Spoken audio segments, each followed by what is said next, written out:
Então, muito bom dia para todas e para todos, para as senhoras e para os senhores deputados, mas, desde já, um cumprimento especial para as pessoas que integram a comitiva do Grupo de Amigos das Árvores de Sintra, que, em devido tempo, solicitou uma audiência nesta comissão, que teve, desde logo, a anuência de todos os partidos políticos e, portanto, estamos aqui hoje para concretizar essa audiência. Permitem-me que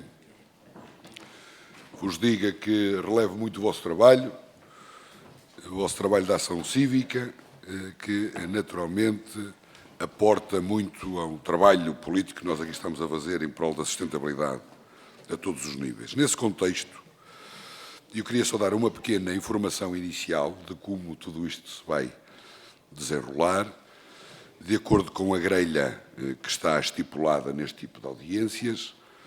Há uma primeira intervenção da entidade, com uma duração máxima de 10 minutos. Depois, cada grupo parlamentar terá uma intervenção que pode ir até 4 minutos, com alguma tolerância.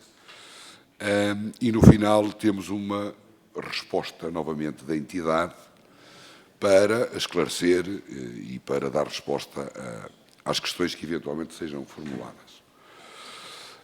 E, portanto, sem mais delongas, eu passo a palavra aos amigos das Árvores de Sintra. Não sei quem é que vai fazer a intervenção inicial. Presumo que seja o professor João Joanás de Melo. Não? Então, Flor Bela Veiga Frade, faz favor. Antes de mais, bom dia a todos, obrigada por nos receberem.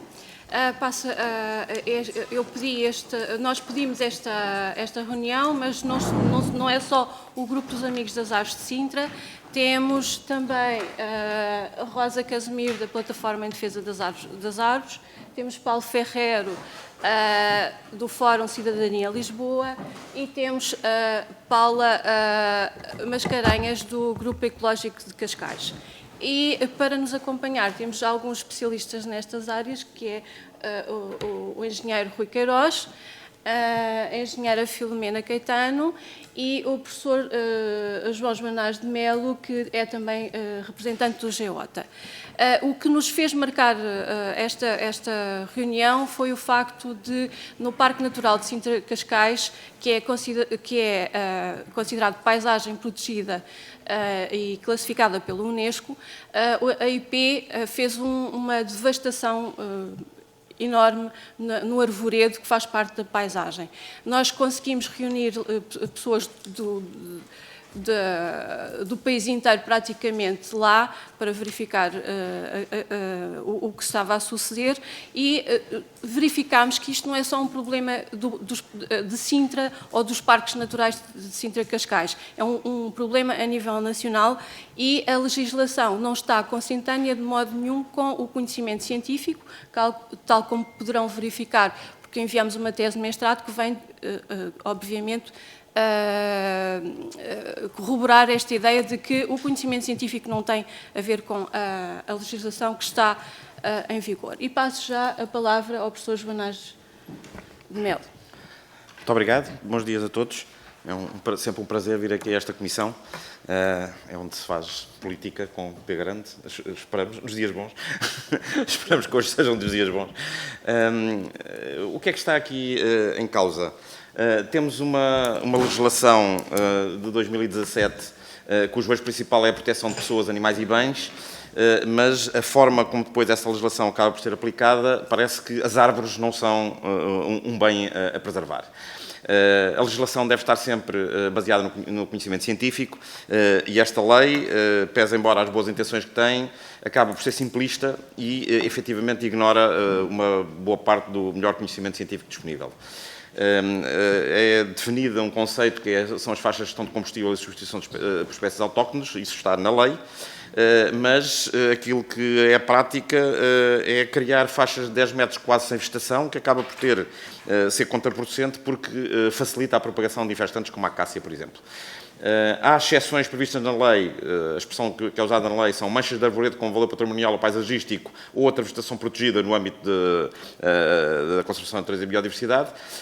O que nós constatamos é que a intervenção da Estrada Nacional de 247, não houve qualquer espécie de preocupação em adequar a intervenção às condições concretas do terreno.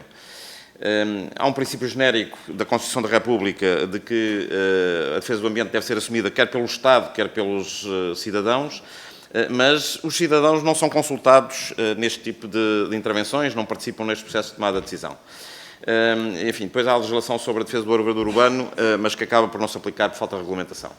Uma imagem vale mais que 1000 palavras e temos aqui exemplos do que é que nós estamos a ver na Estrada Nacional 247, em pleno Parque Natural de Sintra Cascais. Portanto, claramente é uma zona onde a salvaguarda da biodiversidade e o património natural devia ser prioritário.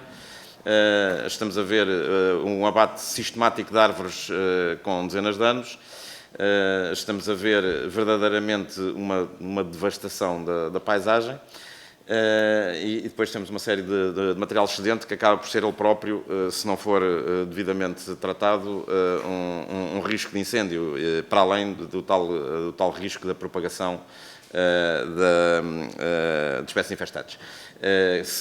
Porque quando nós temos uma mistura de espécies infestantes e de outras, se não houver cuidado a esterilizar, digamos, o equipamento que é utilizado, acabamos por estar a espalhar, por exemplo, as sementes de espécies como a acácia. Bom, temos, de facto, aqui uma produção de madeira significativa o objetivo aqui não é produzir madeira, o objetivo é a prevenção de incêndios. E, portanto, quais é que são os problemas fundamentais desta intervenção sistematizando? Não há uma comprovação de que esta metodologia, de facto, contribua, seja para prevenir, seja para combater os incêndios florestais. E, portanto, esta ideia das faixas de proteção pode ter justificação em áreas onde temos áreas muito vastas de monocultura de espécies vulneráveis aos incêndios e, portanto, há certos sítios e certas condições onde isso pode ser razoável, não é adequado de forma generalizada e, em muitos casos, não há evidência de que, de facto, contribua para o objetivo em vista. Pelo contrário, até pode ser contraproducente, porque acaba por promover depois um crescimento de matagal que acaba por não interessar. Segundo aspecto, claramente, em muitos casos, e neste caso em concreto, os profissionais que executam o trabalho não são especializados. Estão a fazer aquilo como podiam estar a fazer corte raso de uma coisa qualquer e, portanto, não é esse o objetivo que se pretende. Como já referi, esta forma de trabalhar acaba por ser um vetor de propagação de infestantes. Isto é particularmente indesejável dentro de uma área protegida de um parque natural. Esta intervenção tem sempre impactos grandes sobre a biodiversidade. Não é impunemente que nós destruímos a mata, a vegetação e o solo. Este tipo de intervenção tende a destruir também o solo. E, portanto, quando nós, como se diz na gíria, se retira o combustível, não se está a tirar só o combustível. Está a eliminar a biodiversidade, está-se a destruir o solo, está-se a eliminar a regulação do ciclo hídrico, que são funções fundamentais do ecossistema. E estamos a reduzir a capacidade de sequestro de carbono. Fala-se muito e bem que temos uma emergência climática, mas a única forma comprovavelmente eficaz que nós temos de sequestrar carbono é com árvores em pé, com biomassa em pé, e não é com espécie de crescimento rápido. É uma matéria que eu conheço bem, fiz alguma investigação sobre isso. O tipo de ecossistema capaz de armazenar mais carbono por hectare, em longa duração, é a mata de espécies autóctones. E, portanto, quando nós eliminamos floresta, mesmo na perspectiva de supostamente replantar, isso é um processo que leva literalmente décadas. E, portanto, deitar árvores abaixo é sempre algo que é evidente que há circunstâncias em que é necessário fazê-lo, mas é algo que deve ser feito com cuidado. E, portanto, o que é que nós pretendemos? Portugal tem uma notável diversidade e complexidade de espaços florestais. Nós, neste retângulozinho aqui à beira-mar plantado, nós temos todas as paisagens europeias, todos os principais ecossistemas de toda a Europa. E, portanto, não é possível pensar que uma lei, por muito boas intenções que tenha, relativamente simplista, consiga dar resposta às situações. Precisamos de inteligência descentralizada. Se há matéria que precisa de ser regionalizada, em termos operacionais, não estou a falar do aspecto administrativo, estou a falar do aspecto operacional, precisamos ter inteligência no terreno e botas no terreno. E em diferentes partes do país, as circunstâncias são diferentes. E, portanto, temos de tratar de maneira diferente do que é diferente.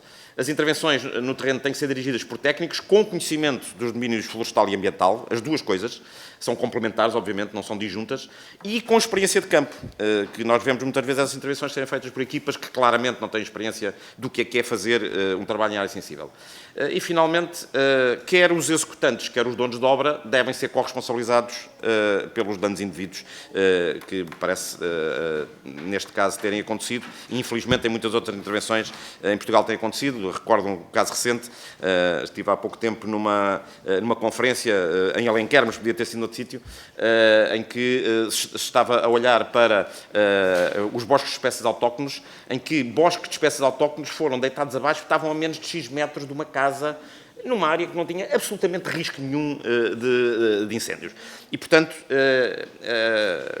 este tipo de legislação tem que ser aplicada com inteligência e, portanto, é aconselhável que ela seja revista no sentido de garantir estas condições. Muito obrigado. Não sei se algum dos meus colegas quer acrescentar mais alguma coisa.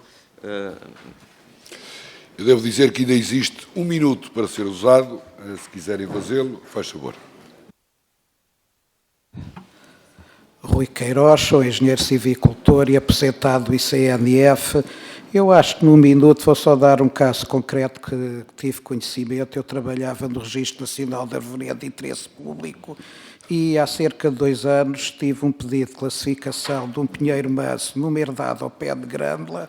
E porquê é que pediam para classificar o pinheiro manso? Porque estava junto às edificações do monte. E a GNR notificou o proprietário para abater o pinheiro manso por causa desta legislação de defesa contra incêndios.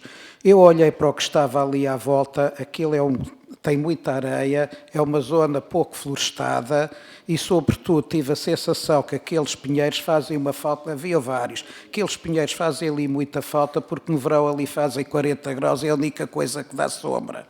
Pronto, isto é só para dar o exemplo de algumas coisas que parecem depois disparatadas na aplicação concreta desta legislação.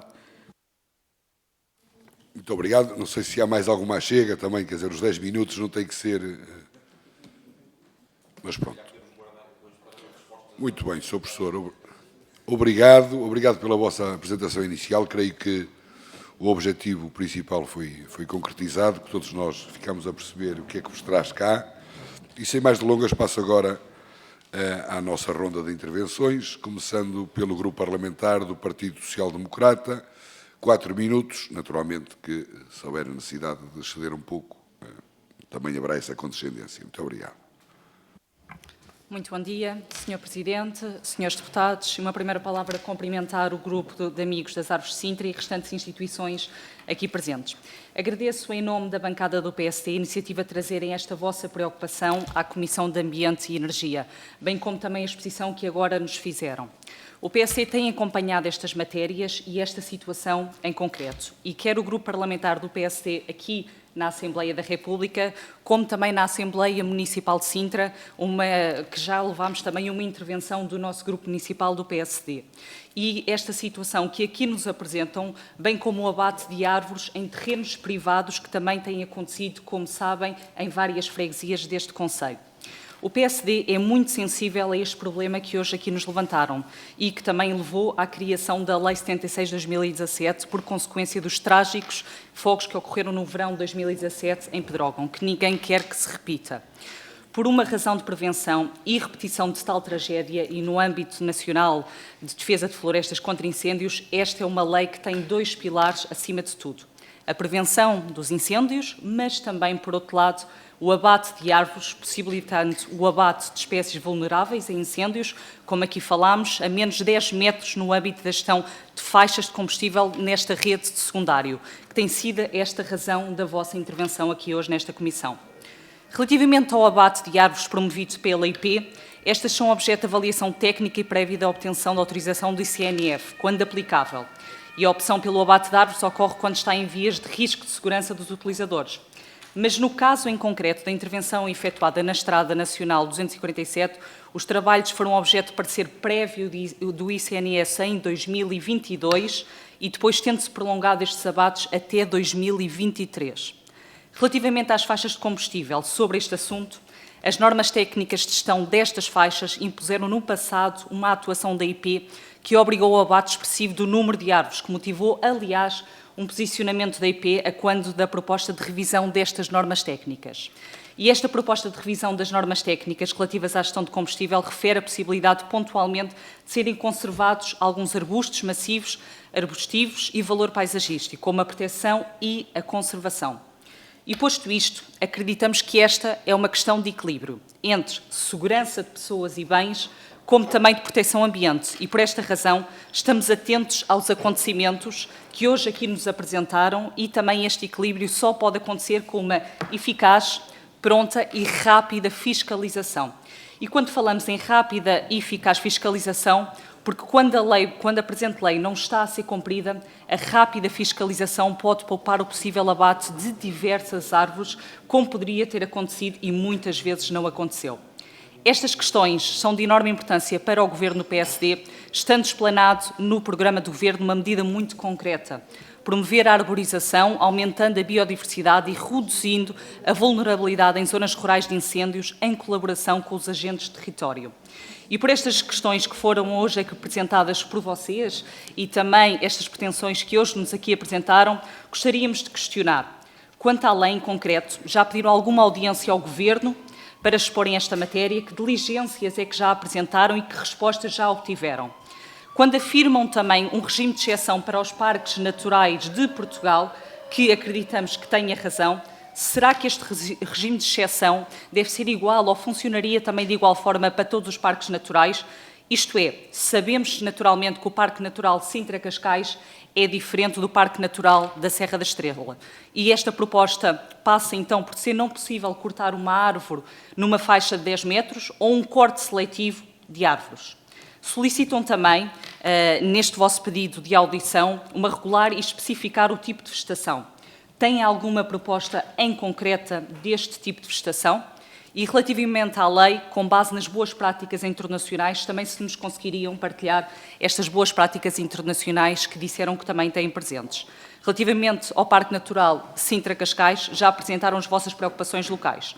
E para terminar já, Sr. Presidente, o PSD procurará, junto ao Governo, sensibilizar para estas matérias e sabemos que é um equilíbrio difícil, mas estamos comprometidos em alcançá-lo. Não queremos que o órgão se comprometa e que se repita, mas desejamos naturalmente a proteção do património arbóreo do Concelho de Sintra e, acima de tudo, do nosso país. Mas vamos também apelar a uma maior fiscalização. Muito obrigada. Obrigado, Sra. Deputada. Excedeu um pouco aquilo que estava previsto inicialmente, mas naturalmente que, agora passando a palavra ao Grupo Parlamentar do Partido Socialista, que o mesmo tempo será concedido no mínimo, por isso Miguel Costa Matos está completamente à vontade para fazer a sua intervenção. Muito obrigado, Sr. Presidente, e é um gosto regressar à Comissão de Ambiente, cumprimentá-lo a si e a toda a Comissão e, naturalmente, também cumprimentar aqui o nosso grupo de amigos das árvores de Sintra e todas as demais grupos ecologistas e ambientalistas que se juntam e que se associam.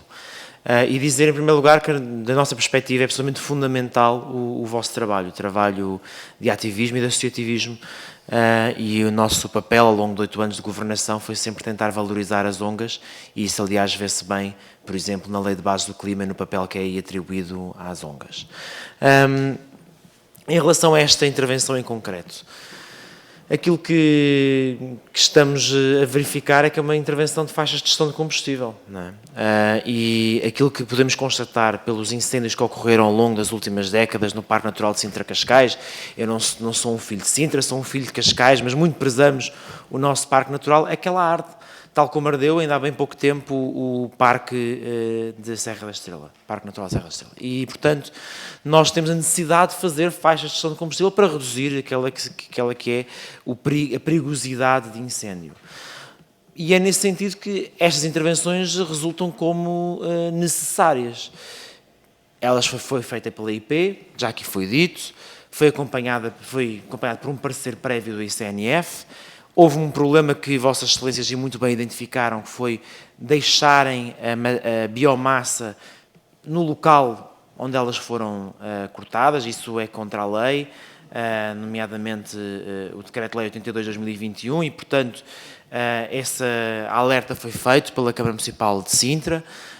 e o que sabemos é que já no início deste mês a biomassa que tinha sido deixada por este corte foi retirado finalmente da Estrada Nacional, e se assim não é, por favor digam-nos, porque isso é importantíssimo, porque a biomassa não pode lá ficar correndo o risco de, não só como sendo um perigo de incêndio, mas como foi, e bem disso, ser também um problema do ponto de vista de espécies invasoras. Ora, do ponto de vista do corte, isso é uma dimensão que é, o processo correu, teve os devidos pareceres, há porventura uma necessidade de adaptação da legislação. E é aqui que debruçámos o nosso ponto seguinte, porque foi aqui referida a Lei 76 de 2017, mas essa lei altera o Decreto-Lei 124 de 2026, que foi entretanto revogado pelo Decreto-Lei 82 de 2021. E no nosso entendimento, este é um novo ordenamento jurídico que já vem incluir bastante mais os preceitos da prevenção dentro daquilo que é a gestão do sistema florestal e também do sistema de combate e de prevenção de incêndios rurais. E, portanto, tentar perceber qual é que é a vossa apreciação crítica, portanto, desta nova legislação, do Decreto-Lei 82 de 2021. É natural que esta intervenção tenha sido iniciada em 2021, foi ainda planeada com o anterior conjunto de leis e, portanto, poderá ser por aí que também falhou um bocadinho aquilo que é a vossa perspectiva, do ponto de vista da prevenção, de conciliação dos interesses naturais com o interesse da preservação da floresta, mas também vos dizemos uma coisa, do nosso ponto de vista, digam também do vosso, os resultados estão à vista de todos. Há uma redução efetiva daquela que é a massa ardida do Parque Natural Sintra Cascais, e isso é algo positivo na preservação daquilo que também são os habitats.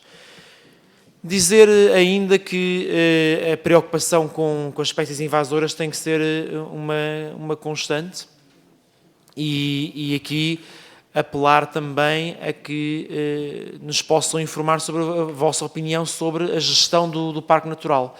Ainda recentemente foram feitas várias ações de substituição de povoamentos de acácias por povoamentos de espécies autóctones. É evidente que abateu-se árvores crescidas, maduras, que eram sumidores de carbono, por árvores novas, mas todos sabemos o impacto que as acácias têm na biodiversidade, que é absolutamente devastador, e a substituição por plantas autóctones parece-nos ser também aqui algo positivo e, portanto, uma medida de gestão do Parque Natural que é muitíssimo bem-vinda.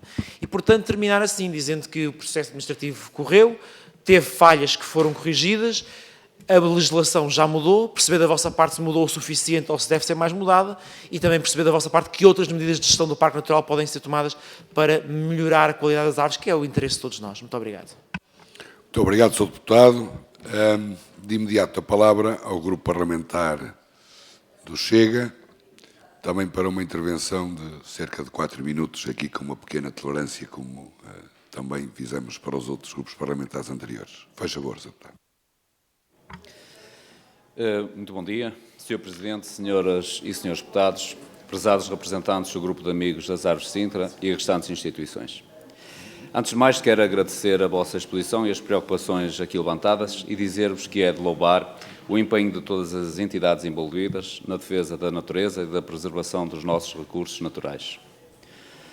Os relatos alarmantes sobre as empreitadas de desbaste e abate indiscriminado de árvores ao longo da Estrada Nacional 247 evidenciam a urgência de uma revisão nas práticas de gestão adotadas. O sacrifício de árvores com dezenas de anos e a alteração irreversível da paisagem no Parque Natural levantam sérias questões sobre a sua justificação, pelo que devem ter uma fiscalização acrescida. Vejo com muito maus olhos a falta de base científica para respaldar tais ações, assim como não conformidade com os critérios específicos de gestão de combustíveis em áreas de interesse público e de conservação da natureza. Diante deste cenário, é crucial que esta Comissão conduza uma análise minuciosa das práticas de gestão em vigor nos parques naturais e avalie a necessidade de uma revisão da legislação e dos regulamentos existentes. Temos o dever, enquanto legisladores, de assegurar a proteção dos ecossistemas, a preservação da biodiversidade e a promoção de práticas sustentáveis que garantam a integridade ambiental do nosso território. A gestão adequada dos recursos naturais, incluindo a proteção das florestas e a manutenção da biodiversidade é essencial para o bem-estar das comunidades locais.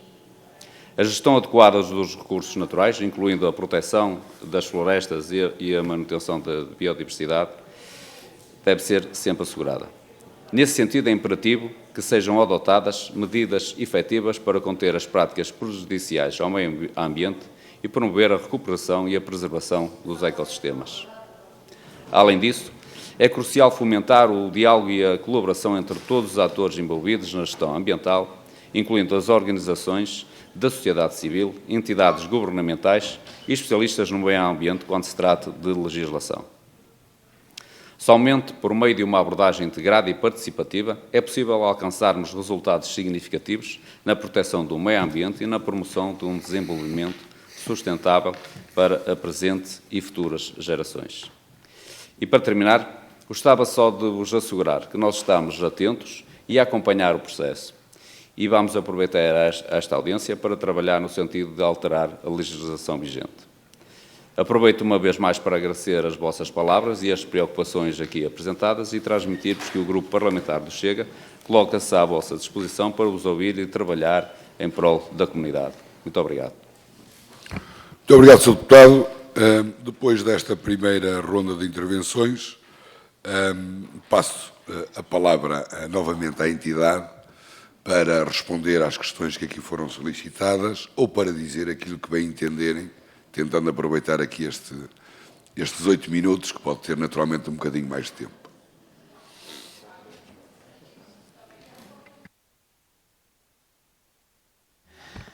Muito obrigado, Srs. Deputados. É com muito agrado que vemos a vossa simpatia e o vosso acolhimento das nossas preocupações. Foram aqui colocados dois níveis de questão. Um tem a ver com, genericamente, a legislação de proteção florestal e prevenção de incêndios, e outra tem a ver com estas operações em si. Em relação à primeira, nós devemos reconhecer que há um conjunto de medidas que foram tomadas desde 2017 que tiveram algum efeito, não imediato, mas tiveram algum efeito na mitigação dos efeitos dos incêndios, nomeadamente em relação aos dispositivos de alerta, prevenção, inclusivamente ao nível operacional, que reduziram alguma coisa este flagelo que é os incêndios. E isso é o lado positivo que nós podemos constatar na última meia dúzia de anos. Mas não mudámos praticamente nada estrutural. Ou seja, isto é uma situação que é cumulativa desde há várias décadas, que tem várias causas. A principal causa é o predomínio da monocultura de pinheiro e eucalipto, mas isso tem causas ainda mais profundas ao nível socioeconómico, que tem a ver com o despovoamento do interior, com a dificuldade de encontrar modos economicamente viáveis de fazer a gestão desses espaços florestais, muitos dos quais não são propriamente floresta, são zonas de matagais secundários resultantes do abandono da agricultura, e, portanto, há um conjunto de intervenções estruturais de fundo que não estão a acontecer em escala. Há uma série de projetinhos piloto, há muitas experiências, algumas boas, mas temos um problema estrutural que é precisamos de regenerar uma grande parte dos nossos ecossistemas. Não estamos a falar apenas de plantar árvores. Um ecossistema florestal não é uma coleção de árvores plantadas. Muitas das plantações que têm sido feitas, ou replantações, inclusive de áreas ardidas, têm taxas de insucesso, de mortalidade das árvores plantadas, que chegam aos 90 e tal %. E, portanto, quando nós olhamos para a regeneração do espaço florestal, porque não se regenerou o ecossistema. Por exemplo, faz-se um corte raso de tudo e depois planta-se as árvores. As árvores em áreas muito áridas, devido à temperatura, por exemplo, elas nos primeiros meses ou até anos de vida precisam de sombra durante uma parte do dia, porque durante uma parte do dia o calor é excessivo. E, portanto, enfim, há várias experiências que andam a ser feitas, uma delas, por acaso, está a ser conduzida por um doutorando meu, mas há uma série de trabalhos desses feitos a nível nacional, que demonstram que a transição de uma área degradada, ardida ou, em muitos casos, já estava degradada antes, porque já tinha problemas graves de erosão do solo, eu tenho que regenerar o ecossistema todo. Isso não se faz de um dia para o outro, ou de um ano para o outro, demora décadas. São operações de natureza diferente de uma mera replantação. O Geota está envolvido em vários projetos, aliás, em colaboração com o ICNF e com a Direção-Geral do Território, com vários municípios, em projetos de reflorestação. Em Monchique, que foi um grande incêndio de 2018, talvez alguns dos presentes se lembrem, em Leiria e na Serra da Estrela. Foi-nos pedido, começámos esse trabalho em Monchique e depois foi-nos pedido para isso ser expandido. Somos uma das organizações que está a gerir mais áreas de reflorestação. E o tipo de técnica que estamos a usar, e que também é usado por outras entidades, não somos os únicos a fazer isso, é uma regeneração progressiva do ecossistema que não passa por um corte raso e depois tentar plantar uma coisa do nada. Tem que se manter o solo, tem que se manter as raízes das árvores que são cortadas. Portanto, há uma série de técnicas, vamos chamar de regeneração ecológica, que é uma coisa muito diferente do que meramente replantar árvores. E precisamos de valorizar o território, precisamos ter uma equação ecológica e económica que funcione. Os proprietários têm que ter uma equação económica que lhes permita manter um território ativo. E, portanto, isto é um problema que não é apenas um problema de prevenção de incêndios ou apenas um problema de reflorestação, é bastante mais do que isso. E, portanto, uma das coisas que era boa ideia saber é quem é que é o dono do terreno. Não me lembro da estatística exata, mas para aí 40% a 50% da propriedade rural em Portugal, o dono é o senhor Manel António Jaquim, que morreu há 40 anos e que tem 400 herdeiros. E, portanto, temos uma área, e isso é, se calhar, a área nobre de intervenção da Assembleia da República. Como é que nós pegamos em territórios que neste momento não têm gestão nenhuma, porque os territórios têm alguma gestão, apesar de tudo, são menos vulneráveis aos incêndios. Os territórios que não têm gestão nenhuma são os mais vulneráveis. E, portanto, há uma série de programas em curso que são positivos, programas de reestruturação da paisagem, enfim, há várias coisas que estão em curso que são positivas, mas claramente isto precisa de mais atenção e há um conjunto de ferramentas, por exemplo, de informação. Precisamos de sistemas de informação geográfica e de cadastro que já podiam estar feitos há 30 ou 40 anos e que mais desatam. Há, hoje em dia, um conjunto de tecnologias que permitem acelerar esse tipo de processos e tem que haver meios de intervenção do Estado, dizer se os supostos proprietários, ou se não sabe quem é o proprietário, não gere, então alguém vai ter que gerir. Não estou a dizer que tem que ser o Estado diretamente, mas alguém tem que gerir. E tem que ser criadas condições para que seja possível fazer uma gestão do território com uma equação económica que funcione. Há um princípio muito importante, que tem vindo a ser defendido na literatura científica e também por muitos técnicos do terreno, que é o princípio do pagamento de serviços de ecossistemas. Se um ecossistema presta um serviço, esse serviço tem que ser os proprietários ou os usufrutários desse território têm que receber uma justa compensação pelo serviço público que estão a prestar. Um terreno que é reserva ecológica nacional não deve ser considerado um ónus, deve ser considerado um ativo do país e o proprietário não tem nada que receber indemnizações por não poder lá fazer casas, porque seria estúpido lá fazer casa em qualquer caso, porque são zonas inundáveis, zonas sujeitas a deslizamento de terra, não sei o quê, mas deve receber uma justa compensação porque está a prestar um serviço público que é manter aquele território a prestar um serviço público de regulação do ciclo hídrico, de conservação de biodiversidade, de corredores ecológicos, por aí fora. E, portanto, tem que haver... Muitas destas coisas já estão na lei, em termos de princípios. Estes princípios que eu estou a dizer estão escritos na Lei de Bases do Ambiente, estão escritos na Lei de Proteção Florestal, mas não há ferramentas de aplicação destas coisas. Portanto, isto é, digamos, o quadro nacional. Eu diria, já há conhecimento suficiente para se fazer bastante melhor do que o que se está a fazer agora. É absolutamente fundamental termos ferramentas de informação, de conhecimento, e é fundamental incorporar a ciência que já existe e em muitas das nossas universidades e também nos serviços públicos, no ICNF, noutros serviços, há conhecimento que não está a ser suficientemente utilizado. Portanto, isto é o aspecto macro. Ao nível micro, precisamos de inteligência e botas no terreno. Eu já disse isto há pouco e repito. Cada caso é um caso e quando nós cortamos árvores temos de ter uma boa razão para cortar árvores. Eu diria que até é bom que exista na lei a possibilidade de mandar cortar árvores se necessário. Agora, esse corte de árvores tem que ser informado com conhecimento do terreno por alguém, que no terreno saiba o que está a fazer, quer do ponto de vista de planeamento, quer do ponto de vista de execução. E isso tem faltado. Tem faltado porque não há pessoas suficientes. Eu faço parte do Conselho de Ambiente e Desenvolvimento Sustentável, aliás, também já estive aqui nesta casa em representação desse Conselho, e eu sugeriria aos senhores deputados que não conhecem, o Conselho produziu há 2 ou 3 anos um documento exatamente sobre a gestão das áreas protegidas, que foca alguma destas coisas que temos estado aqui a discutir, e que pontualmente algumas coisas têm sido postas em prática, mas o grosso até agora não foi.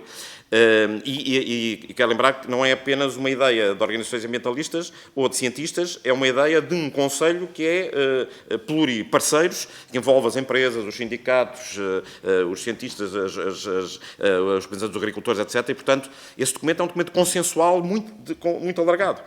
E, portanto, vale a pena, se calhar, esta Comissão olhar para esse documento e olhar, enfim, em que sentido é que, do ponto de vista legislativo, precisamos de avançar. Dou dois exemplos muito simples.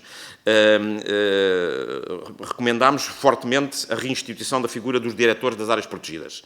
É uma coisa que existe em toda a parte do mundo, que aqui há uns anos, numa das reestruturações administrativas que houve, essa figura desapareceu e que nós recomendámos fortemente que fosse instituído e que o Governo manifestou intenções de reinstituir essa figura, mas apenas para a chamada cogestão. Não basta ser para a cogestão, tem que ser na gestão corrente, normal destas áreas. Outro exemplo, nós temos um corpo de guarda-vigilantes de natureza que, comparado com padrões internacionais, não é preciso irmos muito longe, vamos aqui ao lado da Espanha, ou vamos a países, enfim, supostamente em desenvolvimento, estou-me a lembrar, por exemplo, da Colômbia, foi um país que eu visitei há alguns anos, em que nós temos um corpo de guarda-vigilantes de natureza que é para aí 10 vezes menos que aquilo que devia ser. Ou se quisermos ser, enfim, não ser tão otimistas, 5 vezes menos, comparando com países como a Espanha ou como a Itália. E, portanto, precisamos de mais botas e inteligência no terreno. Não é demais dizer isto. Isto não se faz de um dia para o outro, mas é preciso haver uma vontade política clara nesse sentido, que não tem havido isto. Não é de agora, não é culpa deste Governo, nem sequer do anterior. Isto é um problema que tem décadas. Portanto, são apenas dois exemplos em que sentido é que devemos ir. Meus colegas, se calhar... Eu não sou especialista em árvores nem em civicultura, atenção. A parte que tem a ver com as técnicas silvícolas é aqui o domínio aqui do Rui Queiroz, da Filomena, que são os especialistas nessa matéria. O Sr. Professor Caiola que aqui deu esgotou o tempo, mas se houver mais alguma nota que queira ser dada, faz favor.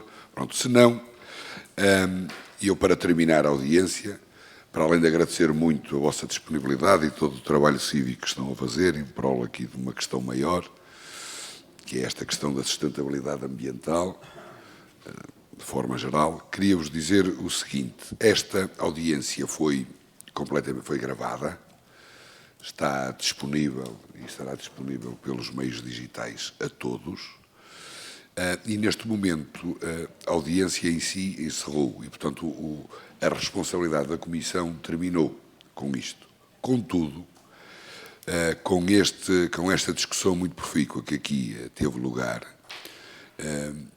cabe agora aos partidos, caso pretendam, pegar em algumas das questões aqui levantadas, designadamente pelo nosso professor, encetar as iniciativas legislativas que bem entenderem. Mas isto é importante que fique claro, que o Sr. Professor aqui deixou, a Comissão, o trabalho da Comissão encerra aqui.